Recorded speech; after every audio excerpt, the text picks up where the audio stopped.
What is going on? James, Act Audio, Vernon, Connecticut, and today we are going to talk about the MS-HD14 Harley drop-in replacement radio from Diamond. We're going to go over it, and I'm going to start off, I'm going to read the list of features that are on the thing. We're going to unbox it, show you kind of what it looks like, show you the radio, and we're installing it today, so I'm going to do a video of it installed and the features and how it works. So I do love this radio. There's a couple things that I find peculiar that aren't my favorite, but overall it's great. The value, $1,200, and it gives you water resistant drop-in radio with wireless CarPlay, Android Auto, a mini DSP, right? Obviously it's not as elaborate as a standalone DSP, but it's pretty damn close. I'd say some of the limitations it has are built around the DSP in my opinion, but overall it's a fantastic radio with some great features. So we're gonna read the list real quick. One, it is 10 channels.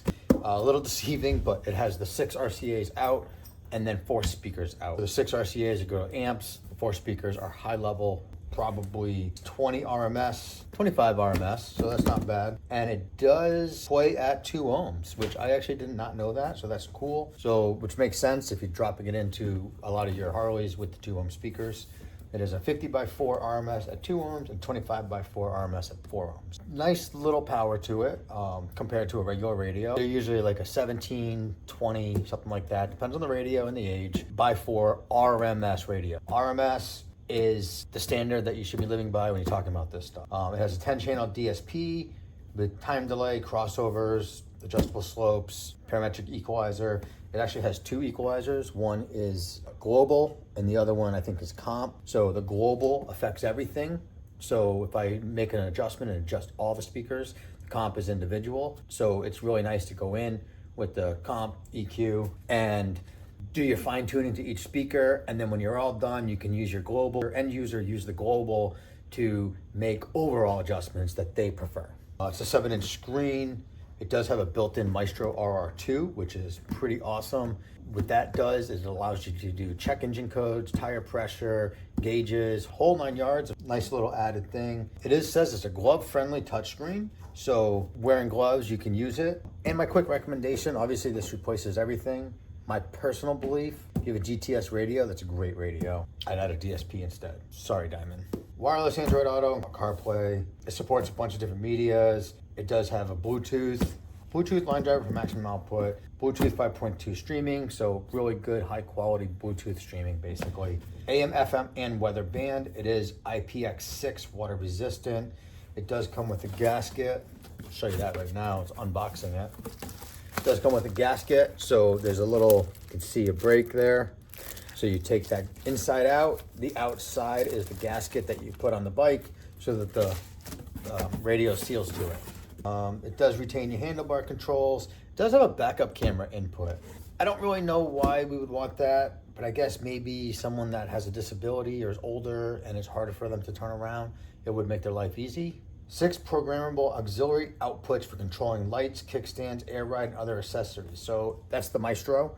Essentially, it has 6 outputs that you can use on the radio. So you want to turn on your lighting, or you want to turn on your air ride up and down, or whatever you might have on the bike that you want to activate, you can use these outputs to activate it. It does retain your handlebar controls, vehicle data screen, user selectable, just talked about that, and we'll go back to it. It does have a USB with a 2.1 amp charging. Equalization, we talked about that. DSP, we talked about that. And it is Boom 2 compatible. So those are all right on the box here, right? It's a great radio, so let's unbox the radio and take a peek at the chassis. Obviously gasket, we discussed that. Pulling it further out. We've done a lot of these now, and we've had great luck. We thought we had a problem once, but it was a quirk, it was weird. But now that I understand it, it's not a problem and I get it. It does come with a microphone. Microphone isn't gonna work the best generally when you're riding. I don't think it's gonna work at all. Maybe at a stoplight. USB extension and the radio. So this radio is the same chassis and everything as your OEM, right? It has the same bolt holes, same top for the Street Glide for the bracket that goes on top, the same 4 bolt holes, and the same L-shaped chassis.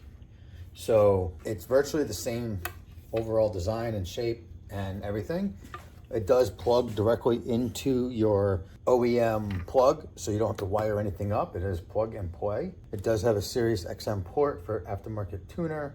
It has your 6 RCA outputs, a GPS antenna, microphone is in here. These are your outputs here. The blue ones are your outputs. This is your camera's 12 volt. And here we have the mic, and here we have a video in. Maybe you have a DVR camera on the bike that has a video out. You can actually put the video into this so you can see what the bike sees. Or the backup camera can go in there. The cool part to me is maybe doing a DVR with a rear camera that has a video out, streaming into this so you can see behind you the guys while you're riding. I know sometimes when I'm riding with the group and we're going down through like hills and really nice areas, it's really cool to look back and see the scenery and the line of people riding and whatever the case may be. So I've never done that side of it, and it does have a little schematic inside. So let's get this bad boy installed and hooked up, and we'll show you the rest. The one thing you do need to know is it does have to be flashed via the RR iData Maestro site, so you do need an account. The other ones do not, but this one does, because it needs to know what kind of bike it's going into, what year, so it knows how to talk to the bike and display that information we discussed. So stay tuned.